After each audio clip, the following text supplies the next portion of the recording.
Gupta period is called golden. दोस्तों 1970 में release हुई मूवी पूरब और पश्चिम का सॉन्ग जब जीरो दिया मेरे भारत ने मेरे भारत ने, दुनिया को तब गिनती आई, तारों की भाषा भारत ने दुनिया को पहले सिखलाई। कहीं ना कहीं गुप्तकाल की अचीवमेंट्स की बात कर रहा है। प्राचीन भारत के कालखंड में कुषाण साम्राज्य के खंडहर पर एक नया साम्राज्य उभरा जिसका नाम था गुप्त साम्राज्य।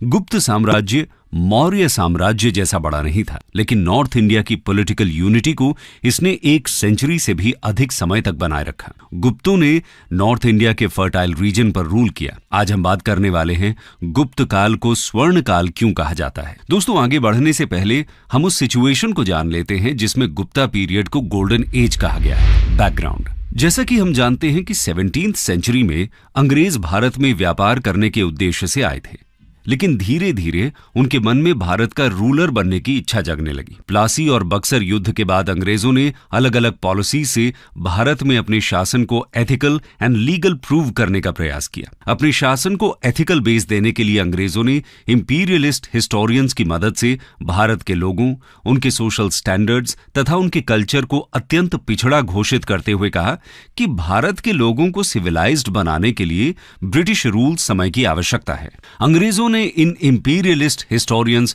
या फिर कहें साम्राज्यवादी इतिहासकारों का प्रयोग करके भारतीयों की पिछड़ी सामाजिक सांस्कृतिक मान्यताओं पर जमकर प्रहार की। अंग्रेज यहीं पर नहीं रुके, उन्होंने ईसाई मिशनरियों की सहायता से भारत में धर्म परिवर्तन को बढ़ावा देना प्रारंभ कर दिया। अपनी सभ्यता, संस्कृति, आर्थिक व राजनैतिक स्वतंत्रता पर ऐसे ऑर्गेनाइज्ड अटैक का जवाब देने के लिए इंडियन हिस्टोरियंस का एक वर्ग सामने आता है जिन्हें हम नेशनलिस्ट हिस्टोरियन कहते हैं।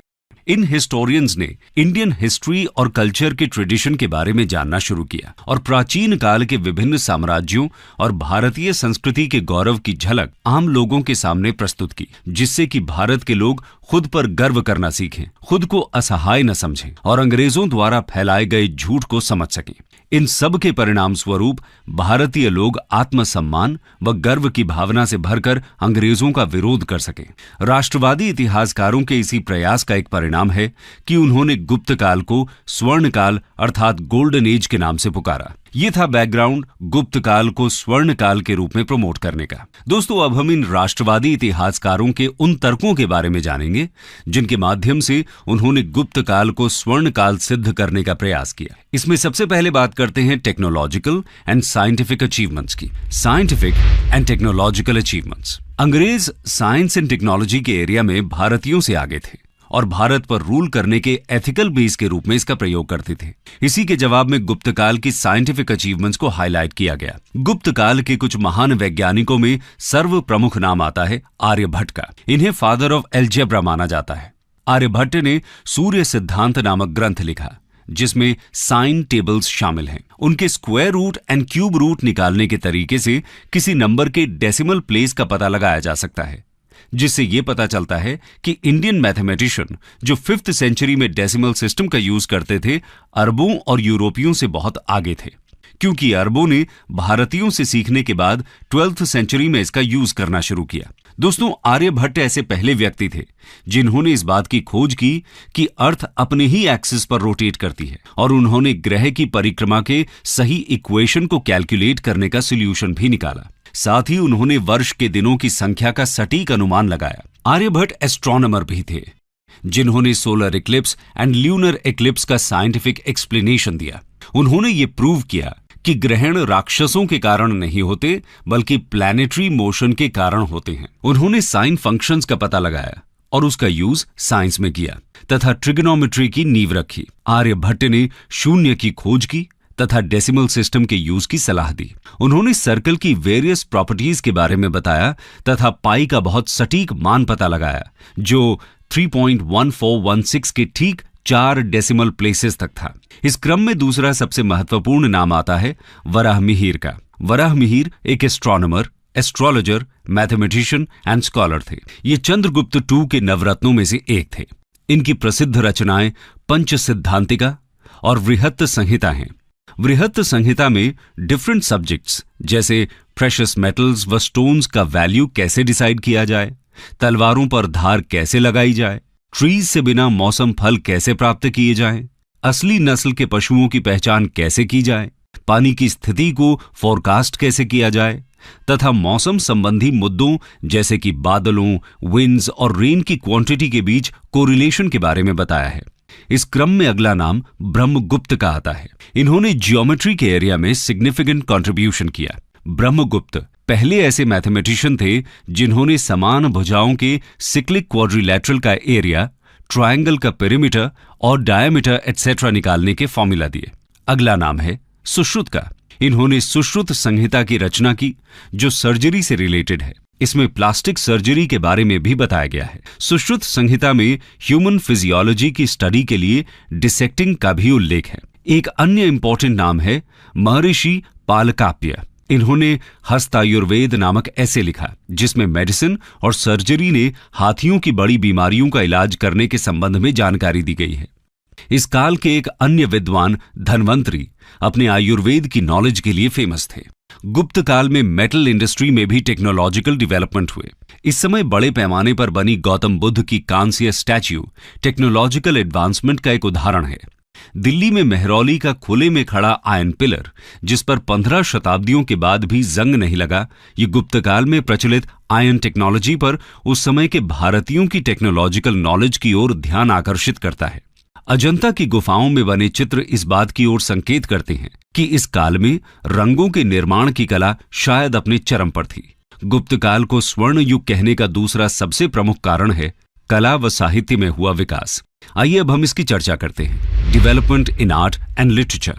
इस काल में 2 महान महाकाव्य रामायण और महाभारत को 4th सेंचुरी में कंपाइल किया गया। दोनों महाकाव्यों की कथाएं बुराई पर अच्छाई की जीत का मैसेज देती हैं। गुप्त काल में कुछ स्मृतियों या लॉ बुक्स का भी कॉम्पिलेशन हुआ। इनमें से एक नारद स्मृति उस काल के कॉम्प्रिहेंसिव लॉज एंड रूल्स के बारे में बताती है। इस काल में अनेक स्क्रिप्चर्स जैसे कि याज्ञवल्क्य, नारद, कात्यायन और बृहस्पति स्मृति की रचना हुई। शासन कला की पुस्तक कामंदक की नीतिसार और सेंशुअल प्लेजर पर वात्स्यायन द्वारा लिखी गई पुस्तक कामसूत्र इसी काल से संबंधित है। पुराणों का कॉम्पिलेशन भी गुप्त काल में पूरा हुआ। इस काल में विभिन्न पुराण जैसे कि विष्णु पुराण, वायु पुराण, मत्स्य पुराण, शिव पुराण आदि कंपोज किए गए। पुराण महाकाव्यों का अनुसरण करने पर पता चलता है कि वे उपदेशों से भरे पड़े हैं जो सामान्य लोगों की एजुकेशन और विजडम को इंप्रूव करने के लिए लिखे गए हैं। गुप्त काल में पाणिनि और पतंजलि की रचनाओं के आधार पर संस्कृत ग्रामर का भी विकास हुआ। गुप्त काल की इनिशियल स्टेज में भास एक इंपॉर्टेंट कवि थे। उन्होंने 13 नाटक लिखे।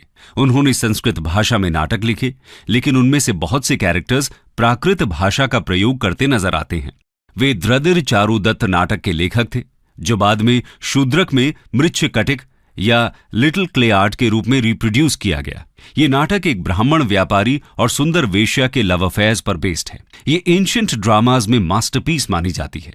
दोस्तों, अब हम एक ऐसे साहित्यकार के बारे में जानने वाले हैं जो किसी परिचय के मोहताज नहीं है। जी हाँ, वो नाम है कालिदास का। सच पूछो तो गुप्त काल की लिटरेरी फेम का मुख्य कारण कालिदास की रचनाएं ही हैं। कालिदास गुप्त काल के ग्रेटेस्ट राइटर एंड पोएट थे। कालिदास की छोटी बड़ी कुल लगभग 40 रचनाएं हैं जिन्हें अलग अलग स्कॉलर्स ने कालिदास द्वारा रचित सिद्ध करने का प्रयास किया है। जिनमें से 3 नाटक अभिज्ञान शाकुंतलम, विक्रमोर्वशीयम और मालविकाग्निमित्रम, 2 महाकाव्य रघुवंशम और कुमार संभवम और 2 खंड काव्य मेघदूतम और ऋतुसंहार सबसे ज्यादा फेमस हैं।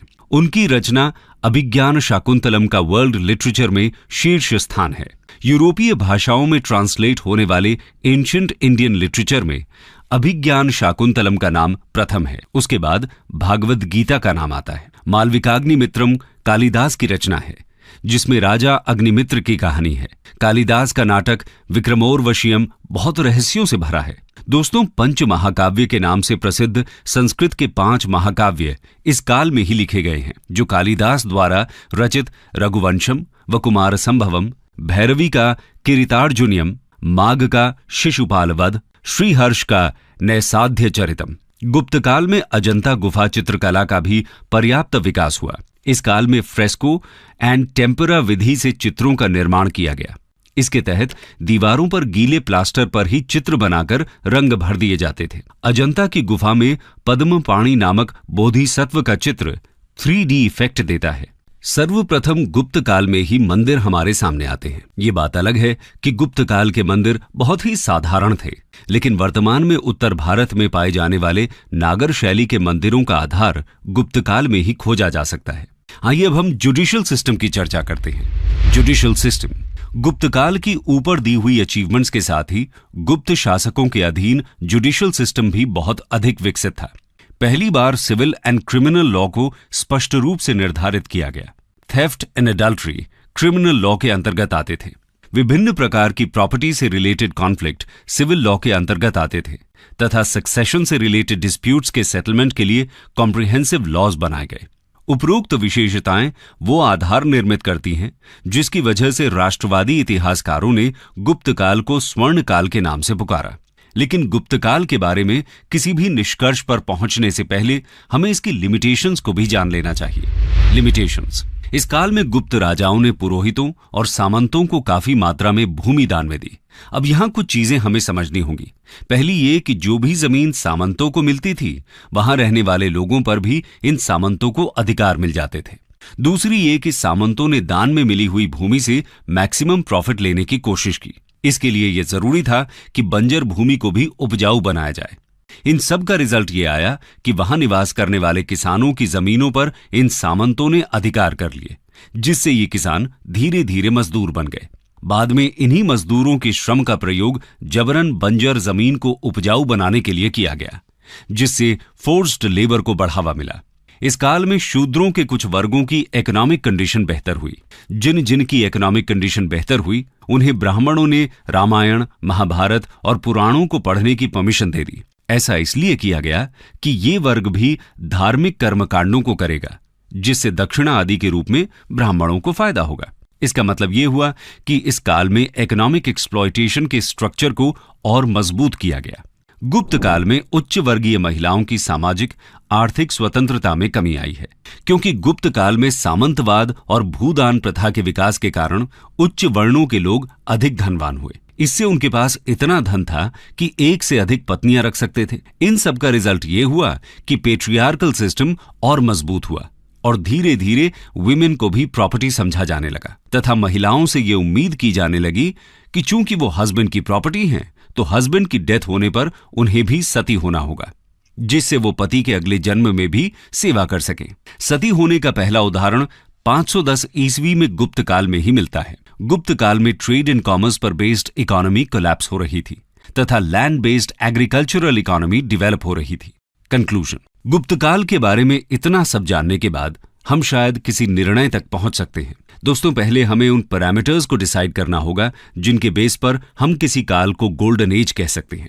अतः अगर वो पैरामीटर्स हैं किसी काल में हुआ scientific and technological development of literature and art, तो निश्चित ही गुप्त काल को गोल्डन एज कहा जा सकता है। लेकिन अगर किसी काल को गोल्डन एज घोषित करने के लिए उपरोक्त पैरामीटर के अतिरिक्त आम जन का जीवन, महिलाओं की स्थिति, निम्न वर्गों की स्थिति, सामाजिक शोषण का स्तर, व्यापार वाणिज्य की स्थिति आदि है, तो शायद गुप्त काल को स्वर्ण कहना निश्चित ही अतिशयोक्ति होगी। फिर भी गुप्त काल को गोल्डन एज कहने के पीछे राष्ट्रवादी इतिहासकारों का आम भारतीय लोगों के मन में गौरव की भावना जगाने का जो मोटिव था, उसमें वो पर्याप्त रूप से सफल रहे।